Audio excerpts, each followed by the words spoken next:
से no when you need to.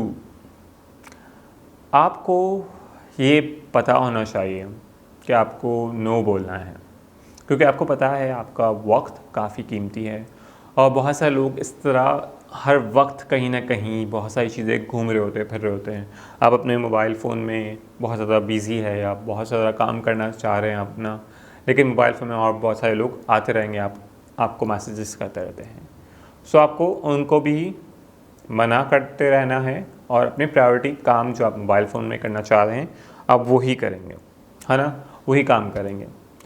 अगर आपको कोई बहुत सारे लोग इनवाइट करेंगे कि यहाँ भी आ जाओ, यहाँ भी आ जाओ, तो आपकी जो प्रायोरिटी ऑफ काम है, स्टडीज़ है, वो चीज़ें भी आप मैनेज करते हुए कर लेंगे तो जाएंगे, वरना आप मना कर देंगे। तो आपको नो नो नो बोलना आना चाहिए, क्योंकि काफ़ी बार आपको अपना ख्याल रखना है ना, या नहीं रखना है, वरना हर बार आप दूसरों की बात मानते रहोगे तो ऐसा तो नहीं चलता ना।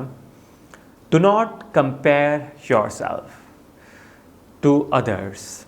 आप दूसरों को देखते हो कि उसने कितने अच्छे कपड़े पहने हैं, वो कितने अच्छा जगह जा रहा है, क्या जॉब करता है, क्या पढ़ाई करता है। नहीं, आपको दूसरों को कंपेयर नहीं करनी अपनी लाइफ से। आपकी लाइफ दूसरों हज़ारों लाखों लोगों से भी बहुत अच्छी है, बेहतर है।